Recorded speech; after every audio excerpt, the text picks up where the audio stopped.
On my wedding night, I opened the hotel room door and froze. Two figures on the bed, the white hotel sheet tangled around them. One was my husband, the other was my mother. Time stopped. My hand was still on the door handle. My veil slid off my hair and dropped to the floor. I couldn't breathe. This couldn't be real. But it was. Months earlier, none of us knew how we'd reach that moment. How a widow's loneliness and a forbidden attraction would destroy everything. This is how it began. Mama Adaizi had been alone for 3 years. 3 years since pneumonia took her husband in 2 weeks. The loneliness came in waves. Between the waves were long stretches of numbness. Wake up, sweep, fetch water, cook, eat alone, sleep alone, repeat. The numbness was worse than the grief. Her daughter Amaka tried to convince her to move in. Mama, you shouldn't be alone in that big compound. But Mama Adaiz refused. This house held her memories. She filled her days with church activities, women's ministry, choir, prayer warriors, anything to avoid the silence. But at night, the silence always won. She was 43. Too young to be a widow, too young to accept that the rest of her life would be lived in the shadow of what she'd lost. Then one Saturday, Amaka came home with news. Mama, I'm getting married. Married to who? His name is Emeka. He's a teacher. Mama, he's wonderful. I'm so happy. As Amaka talked, Mama Adaiz felt something cold settle in her stomach. Envy. Her daughter was moving forward into life while she remained stuck in death. He wants to come meet you next week. Of course, my daughter. I'm so happy for you. But that night, alone in her bed, Mama Adaiz cried for herself. She didn't know how dangerous loneliness could be. Emeka arrived exactly at 2 o'clock on Saturday. He was younger than she'd expected, early 30s, tall, well-built, with easy confidence. She stepped onto the veranda. Good afternoon, Ma. I'm Emeka. It's an honor to meet you. And that's when it happened. Their eyes met. And something shifted. It was recognition, like two people who'd been wandering separate deserts, suddenly spotting each other across the sand. I see you, his eyes seemed to say. You're not invisible. After 3 years of being unseen, someone was actually looking at her. Not as Amaka's mother. Not as a widow. As a person. Welcome, come inside. The next hour passed in polite conversation, but underneath there was a current. A pull. She found herself noticing things she shouldn't notice, the way his hands moved, the sound of his laugh. Stop, she told herself. This is your daughter's fiancé. But she couldn't. When he left, she stood in the parlor for a long time. Something had been awakened. Emeka came back, not just once, but again and again, sometimes with Amaka, sometimes alone, bringing excuses. Each visit, the pull grew stronger. They would sit and talk. He told her about losing his father young, about the loneliness of being the man of the house at 17. She told him about the silence of widowhood, about feeling invisible. They understood each other in a way that felt dangerous. One evening, Amaka had to work late. Emeka showed up anyway. I was in the area. Thought I'd stop by. He wasn't. She knew it. He knew she knew it. But she let him in. They sat as the sun set, the room growing darker. I should turn on the lights, she said, but didn't move. Not yet, he replied quietly. Can I ask you something? Of course. Are you happy? No one had asked her that, not in 3 years. No, she whispered, I'm not. Neither am I. But you're marrying Amaka. You said you love her. I do love her, but when I'm with her, I feel like I'm playing a role. And when you're here? When I'm here, I feel like myself. The words hung between them, heavy with implication. She should have ended this, should have sent him away. Instead, she said, you should probably go. I know. But he didn't move, and neither did she. When he finally left, she sat alone in the dark. This is dangerous, a voice warned. But another voice whispered, but you're not alone. And that second voice was winning. Amaka went to Uyo for a work conference. She'd be back Sunday. Emeka showed up Thursday evening. I know I shouldn't be here, but I couldn't stay away. She let him in. The tension was different tonight, heavier. We need to talk about this. I know. You're marrying my daughter in 6 weeks. I know. This is wrong. I know. Then why are you here? Because I can't stop thinking about you. Because I think I'm making a terrible mistake marrying her when I feel like this. You can't call off the wedding. It would destroy her. Then what do we do? I don't know. She stood up, needing distance. You should go. This ends tonight. Does it? It has to. And if I can't, then I won't let you in. Are you sure about that? He was standing now too, only a few feet apart. Yes, she said, but her voice wavered. Prove it. Tell me to leave. She opened her mouth. The words should have been easy, but they wouldn't come. I can't, she whispered.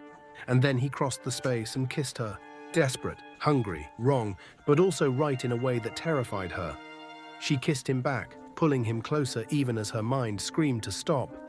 When they broke apart, reality crashed down. Oh God, what have we done? I'm sorry, I shouldn't have. You need to leave, now. Mama Adaze, just go. He went, and she sank to the floor and wept. Not from regret. That would come later. She wept because for one moment she hadn't been alone. Emeka stayed away for a week. Amaka came back excited, full of wedding plans. Only 5 weeks left. Have you heard from Emeka? He's been strange lately. Guilt twisted in Mama Adaze's stomach. Maybe he's just stressed. Then, 3 weeks before the wedding, he came back. She was in the garden. She looked up and he was there. I tried to stay away, but I can't do this anymore. Emeka, don't. I'm calling off the wedding. What? No, you can't. I can't marry her, not feeling like this. You think calling it off 3 weeks before would be fair? It's better than marrying her while in love with you. There it was, the words said aloud. You're not in love with me, it's just loneliness. Will it pass? Because I've tried. I've done everything except forget you. Then try harder. I can't. You have to. You cannot call off this wedding. If they found out about us, even just a kiss, it would destroy her. So what do you suggest? That I marry her while loving you? Yes, if that's what it takes. The words echoed through the garden, brutal. My daughter's happiness is more important than whatever this is. And what about your happiness? My happiness doesn't matter. It matters to me. The tenderness nearly broke her. It can't. You have to marry her. After the wedding, will I still be able to see you? No. Never? Never. So these last few weeks are all we get. Then I want more, he said, more time, before I have to be your son-in-law forever and pretend I don't love you. Every instinct told her to say no, but she was tired of being alone, tired of being strong. When Amaka works late, you can come, but just to talk. Just to talk, he agreed. It was a lie, they both knew it. For the next 3 weeks, he came whenever Amaka worked late. Lines were blurring, he would hold her hand. She would rest her head on his shoulder. Sometimes they would kiss. Soft kisses that felt like goodbye and hello all at once. They never went further. They had boundaries. But the boundaries were getting thinner. One night, 2 weeks before the wedding, things nearly went too far. They were on the couch, closer than usual. We should stop, she whispered, but didn't move away. I know. His lips found her neck. She gasped. But his hands were sliding down her back, and they were both breathing hard. Not here, not the bedroom. Okay, not the bedroom. But they were horizontal now, and it would be so easy to... A car door slammed outside. They froze. Voices, laughter, getting closer. Oh God, she shoved him off her. Someone's here. They barely straightened when there was a knock. Mama, it's me. Amaka. Go, out the back, now. He went, slipping through the kitchen. Amaka, what are you doing here? I finished early. Were you sleeping? You look flushed. Just warm. The fan wasn't working. And Mama Adaze followed, heart pounding, knowing how close they'd come to disaster. 1 more week until the wedding. The morning of the wedding arrived. Mama Adaze woke early, eyes swollen, body heavy with dread. She had to get through today, had to smile. The traditional ceremony was at noon. She arrived early to help Amaka prepare. Her daughter was radiant. Mama, help me with my jewel. Her hands shook as she arranged the fabric. You're beautiful, my child. I'm so happy. I love him so much.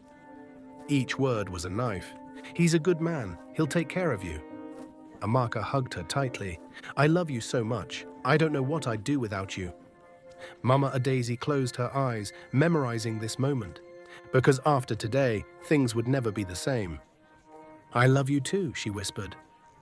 The ceremony was beautiful. Traditional rites, prayers, wine sharing. Emeka and Amaka sat side by side, resplendent.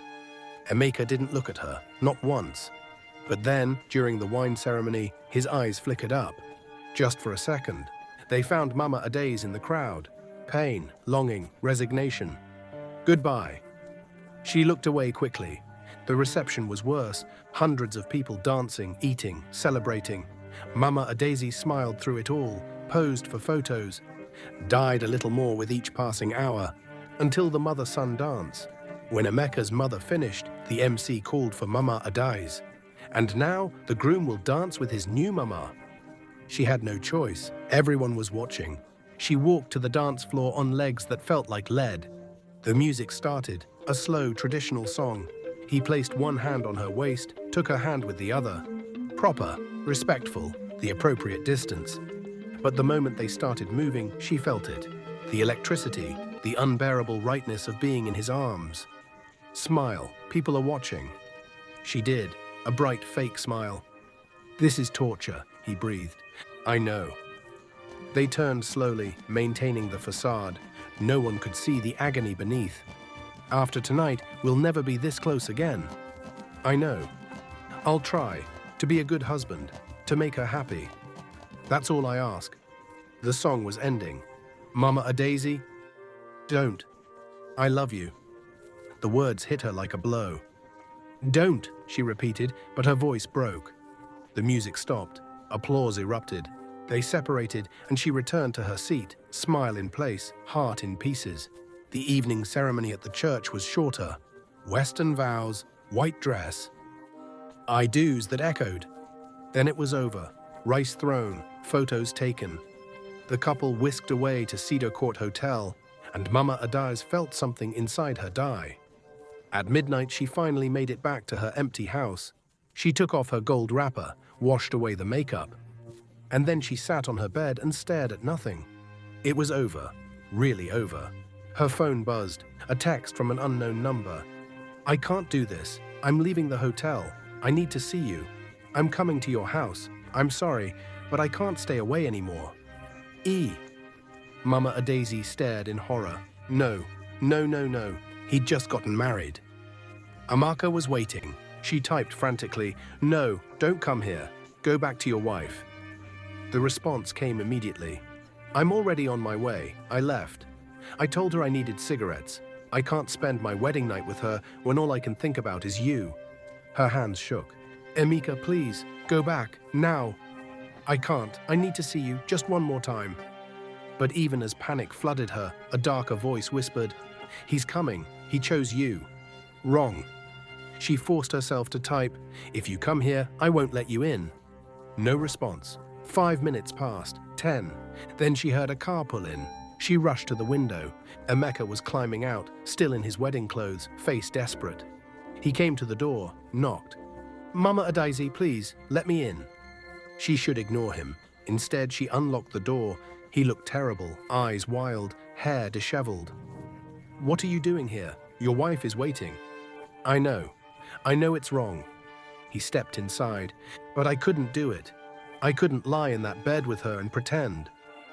After marrying her, after making vows, after dancing with you, after holding you and knowing it was the last time, after realizing I'd just married the wrong woman.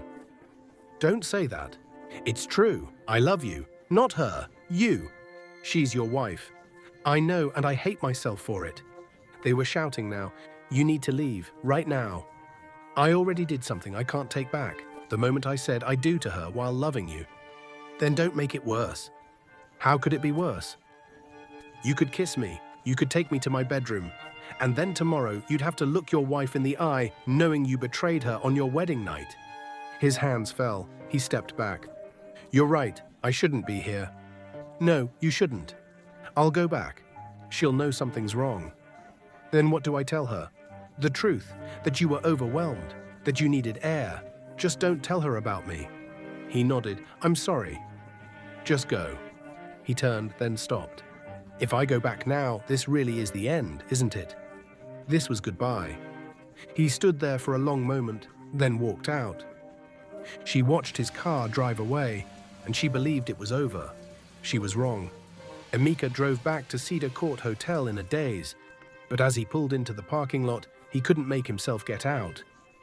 He sat there, engine off, staring up at the lit windows. Amaka was up there, waiting. He should go up, apologize, but the thought made him nauseous. He pulled out his phone. Then, before he could stop himself, he sent one more text. Not to Amaka, to Mama Adayeze. "I can't go back up there. I'm in the parking lot. I can't do it."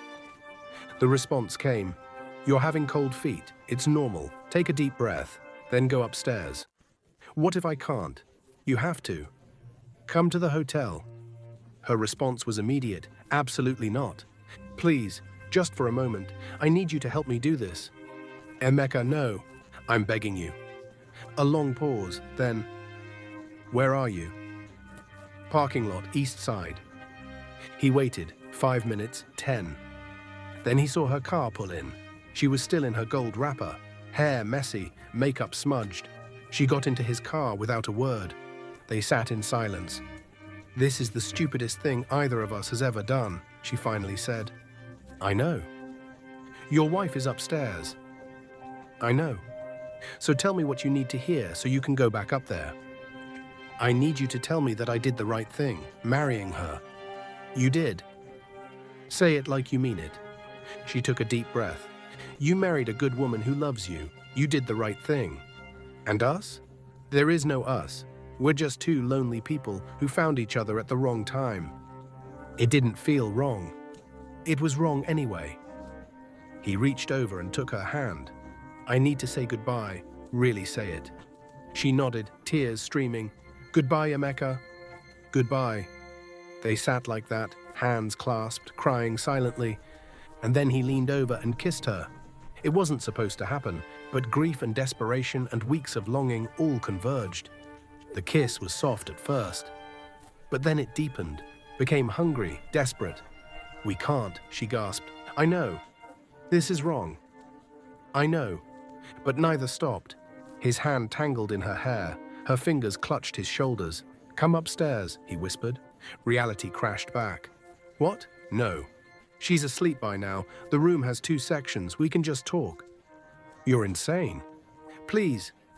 Every rational part of her screamed to refuse, but she was tired of being rational, tired of being strong.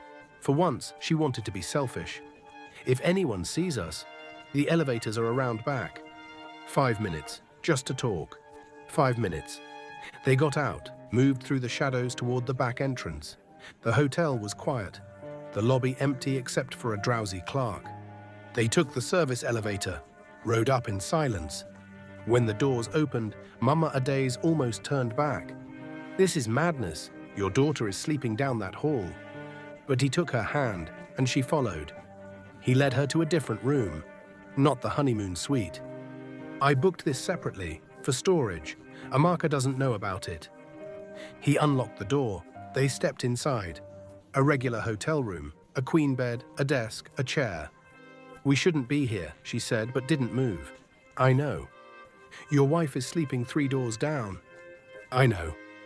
"This is the worst thing we could possibly do." "I know." But neither left. "If we do this," she whispered, "there's no going back. It will always be between us and her." "I know." "We'll have to live with it for the rest of our lives." "I know." "It will destroy her if she ever finds out." "I know." "Then why are we still standing here?" He crossed the space in 2 steps. "Because I can't breathe without you. Because I'm dying inside. Because right or wrong, I need you more than I need air." He kissed her, hard, desperate, and she kissed him back. All the weeks of restraint, all the careful control, gone. They stumbled toward the bed, shedding clothes, abandoning reason, crossing every line. "We can't," she gasped, even as her hands pulled him closer. "We are," he said, and they did. On Amaka's wedding night, in the same hotel where she slept, her husband and her mother betrayed her. Mama Adaze knew this was unforgivable. No excuse could make this right. Her daughter was sleeping in the next room while she betrayed her. But in that moment, she couldn't stop. They moved together in the darkness, desperate, hungry. Outside, the hotel slept. In the honeymoon suite, Amaka slept too, trusting, innocent, unaware. Time blurred. 1 hour became 2. Amaka woke to sunlight streaming through the curtains. She stretched, reaching for her husband.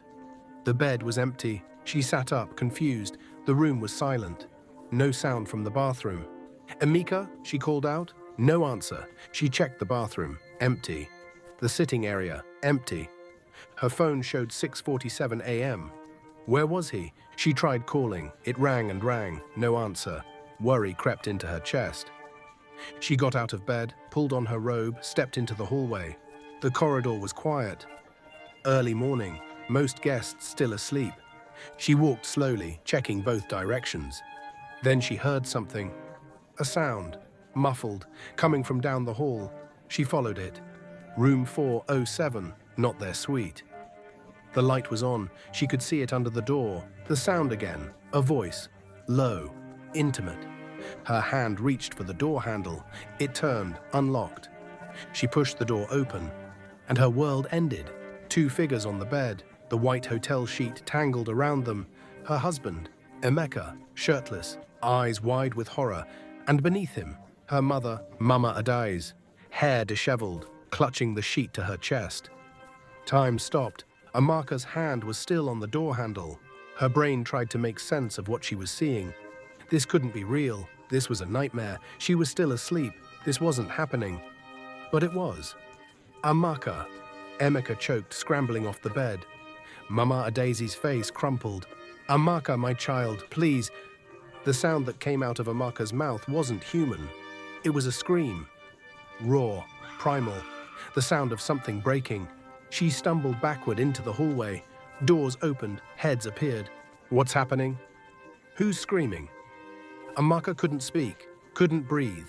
Her legs gave out. She sank to the floor, still in her wedding nightgown, her back against the corridor wall. Emeka appeared in the doorway, half-dressed, reaching for her. "Amaka, please, let me explain. Don't touch me." Her voice echoed through the corridor. More doors opened, more faces. Someone gasped. Mama Adaze emerged, wrapped in the sheet, tears streaming down her face.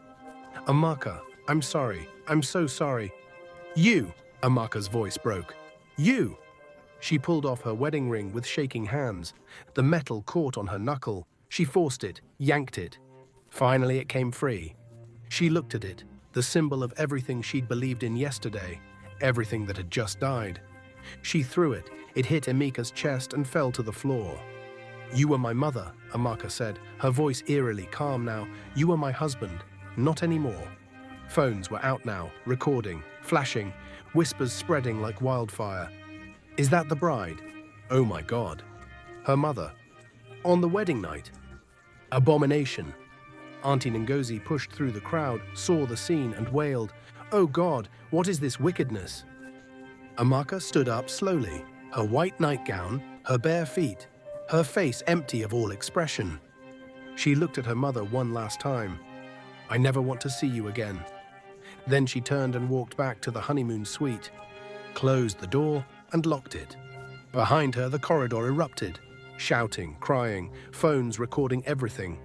The video spread within an hour. By noon, it was everywhere. Nigerian wedding scandal, mother-in-law caught with son-in-law on wedding night. WhatsApp, Facebook, Twitter, Instagram, TikTok. Millions of views, thousands of brutal comments. Mama Adaze's church expelled her. Her friends abandoned her. Her neighbors cursed her. Women crossed the street to avoid her. Men spat at her feet. Someone threw stones through her windows. Someone painted Jezebel on her gate. She couldn't leave her house without being harassed. She was a pariah, untouchable. Amaka filed for divorce immediately. Within weeks, the papers were signed. She moved to another city, changed her name, started over. She deleted all social media, cut ties with everyone, and she never spoke to her mother again. Emeka's school fired him within days. His family disowned him. His friends turned away.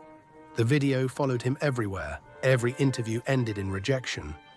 He moved from place to place, taking whatever work he could find. Manual labor, night shifts. He became a ghost, a shadow. He simply disappeared into obscurity, carrying his shame. 2 months after the scandal, Mama Adaeze tried to kill herself. She took sleeping pills and lay down, ready to escape. But a neighbor called the police. They broke down the door, rushed her to the hospital. They saved her life. She woke up furious they'd intervened. They put her in a psychiatric unit, antidepressants, therapy. The therapist was direct. You made a terrible mistake, but you're still alive. Don't waste that chance. What's the point? Everyone hates me. I have nothing. Then build something new, not for redemption, but for yourself. Slowly, painfully, Mama Adaeze began to try. She couldn't stay in Newi. The harassment was too much. She sold her house at a loss and moved 3 states away. She found a small flat, got a job cleaning offices at night, humiliating work. But it was work. She lived quietly, kept to herself. Because eventually, someone would recognize her. It happened twice in the first year. You're that woman from the video. And she'd pack up and move, start over. A nomad, an exile, forever running. 3 years after the scandal, she wrote a letter to Amaka. She knew she'd been told not to contact her, knew it would probably be thrown away. But she had to try. She spent weeks writing it, trying to find words for her remorse. She sent it to Amaka's old workplace, hoping it would be forwarded. Months passed, no response. But then, 4 years after the scandal, a letter arrived, forwarded through several addresses, the envelope worn. Inside was a single page in Amaka's handwriting. I read your letter, all of it, many times. I don't forgive you. I'm not sure I ever will. But I want you to know that I'm okay. I'm married to a good man. We're expecting a baby. I'm building a life. I'm telling you this, not because I want you in my life. I don't. But because I know you'll torture yourself wondering. So know this. I survived. I'm happy. I have a future. And you can let go of the guilt enough to have one too. Don't contact me. Don't try to see me. Don't come to my city or look for my child. This is closure for both of us. Live your life, Mama, whatever's left of it. A. Mama Adaeze read it 3 times, then she folded it carefully and put it away. Amaka had called her Mama just once, at the end. It wasn't forgiveness. It wasn't reconciliation. But it was something. She sat alone in her small flat and cried, not from sadness, but from something closer to relief. The loneliness would follow her for the rest of her life. The shame would never fully leave. But for the first time, she felt she could breathe without drowning in it. Mama Adaeze lived quietly after that. She moved to a smaller town, found work in a library, spoke little, kept no close friends. Through distant whispers, she heard that Amaka had 2 children now, that her marriage was strong, that her life had survived.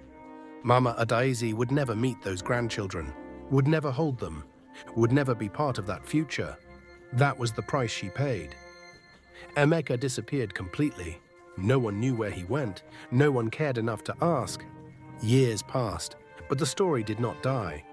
People still whispered about the wedding night video. And in a town where no one knew her past, Mama Adaeze sometimes heard those whispers and simply nodded. Some lines once crossed cannot be uncrossed, and some betrayals do not end with forgiveness. They end with silence. If you enjoyed this story, I'm certain you'll enjoy the next one showing on your screen right now.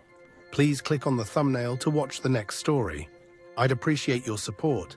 Like this video, share it with your family and friends, and subscribe to my channel. See you in my next story. Bye.